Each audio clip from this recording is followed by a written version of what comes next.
Hey everyone! Today I've got a game that's completely different from anything you've seen before.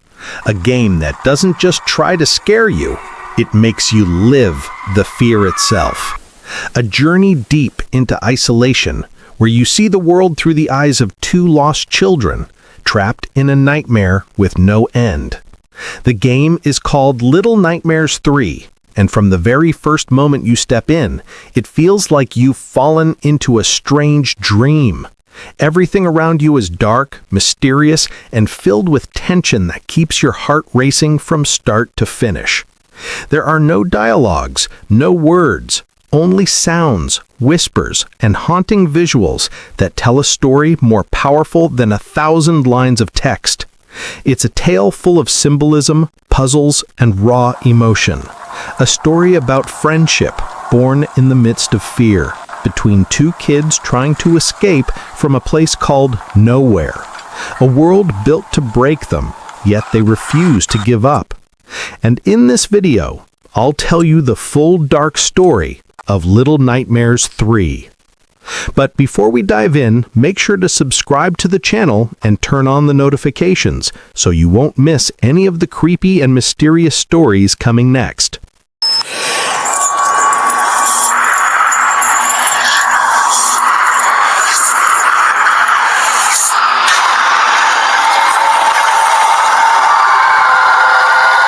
The story begins when a young boy wakes up in a strange, eerie place known as Nowhere, a world without logic, twisting endlessly like an endless maze. More precisely, he finds himself in an area called the Spiral, where time feels frozen and the silence hides something terrifying beneath its calm surface. The boy's name is Lo, wearing a raven-shaped mask that conceals his true face. Beside him walks Alone, a quiet girl trying to stay strong as fear closes in from every direction. Their goal seems simple: escape this cursed world. But the truth is, nothing in Nowhere is ever simple. Every step they take reveals a new face of horror, and every path feels like a trap waiting to swallow them whole. Lo carries a mysterious map, their only guide out of this nightmare. But as the story unfolds, it becomes clear that their arrival here was no accident.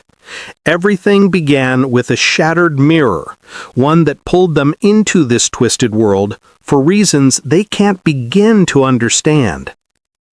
After leaving their first location, the two embark on a harsh journey across a vast, barren desert, swept endlessly by sandstorms. The air is suffocating, visibility near zero, and there's not a sign of life in sight, until, far ahead, a massive wall rises on the horizon, a silent barrier that seems to separate one world from another. They climbed the massive wall with great effort, and once they reach the top, they discover a dead city known as the Graveyard, a place destroyed by time itself, empty streets, crumbling buildings, and people frozen in their final moments. Some are turned to stone in poses of pure terror, while others lie beneath old tattered sheets, as if they've been forgotten forever. Everything about this place screams of a catastrophe so sudden no one had the chance to escape. And yet, despite the destruction, the remains of the city reveal traces of a once advanced civilization. Complex machines, massive cranes, and strange mechanical doors. The symbol of the falcon appears everywhere, its feathers used to craft tools, and oddly shaped umbrellas, as if it once held sacred meaning to the people who lived here before their downfall. But the dark truth doesn't stay hidden for long. The city didn't fall on its own. It was destroyed by a gigantic being that looked like a human doll. A colossal child, with features that seemed innocent yet terrifying at the same time. He wasn't evil, just curious, playing with the city as if it were a toy in his hands. But his version of play meant total destruction for everything around him. He had a strange eye that emitted a deadly light. Anything caught within its gaze instantly turned to stone. That very light was the reason behind the city's ruin. No one knows where this creature came from or how it was born, but one thing is certain: it brought an end to everything that once existed here. Lo and Alone continue their desperate journey to escape from the eerie world of nowhere. After narrowly fleeing from the giant sleeping child that once hunted them through the city, the two managed to distract the creature by ringing the city's massive bell, a clever move that buys them time to keep going. Their path leads through a series of mysterious puzzles that test their teamwork. Lo can reach and touch distant objects, while Alone uses her key to activate mechanisms and defend them both from danger. Eventually, they stumble upon a strange mirror that transports them to a completely new area. But as soon as they pass through it, the mirror shatters, leaving no way back. This ability to travel through mirrors is what makes Lo unique. Just like Mono and Six each had their own special powers in the previous Little Nightmares stories.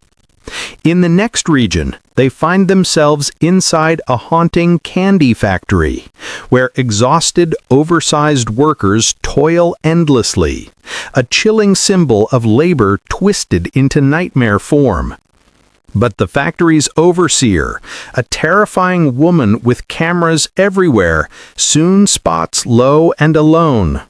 She detaches her lower body, crawling like a monstrous spider as she hunts them through the machinery. In a tense and clever showdown, the children manage to crush her beneath a massive hydraulic press. Once again, free and shaken, they find another mysterious mirror waiting for them, and step through it, vanishing into yet another strange and dangerous world. In a new destination, our heroes encounter the gnomes, small mysterious creatures familiar from the previous chapters. This confirms that the world they're trapped in is directly connected to the realms of Six and Mono. From there, they arrive at a massive amusement park built on the deck of a giant ship, where grotesque, gluttonous beings indulge in violence and decay, a disturbing reflection of humanity's moral collapse. They try to cross through the next mirror, but discover it's shattered and unusable. For a brief moment, despair takes over, until one of them encourages the other to keep going. Then a new enemy emerges, the Puppet Master, a terrifying man in a purple suit who uses his puppet to control children, turning them into living playthings. He manages to capture Lou inside a cage, but Elan cleverly outsmarts him, freeing her friend after a tense and intelligent confrontation. The two then discover his secret laboratory, filled with imprisoned children, used for horrifying experiments, proving he's been creating living dolls from innocent souls. Amid the chaos, the children seize their chance and escape. They board a hot air balloon, rising into the stormy skies, but a violent tempest strikes, sending them plummeting to what seems like a fatal fall. After that, Lou wakes up in a strange walled room inside a mental institution for children known as the Institute. There, he faces the final monster, the psychiatrist Otto, who had been conducting twisted experiments trying to open the portal to nowhere ever since his sister vanished at the hands of the ferryman, one of the mysterious entities from the mythical series. Over time, it becomes clear that Otto used the children as test subjects until he completely lost his mind and transformed into a deformed creature known as the Hypnotist. While Lou and Elan attempt to escape, they come across a doll that looks exactly like Elan. When Lou touches it, the entire room shifts and a path opens to the final mirror, the one leading back to the real world. But Elan hesitates, And at that very moment, the hypnotist strikes. A fierce battle begins. Lu rings the bells with his key to distract the creature, while Alan targets the eyes appearing all over its body.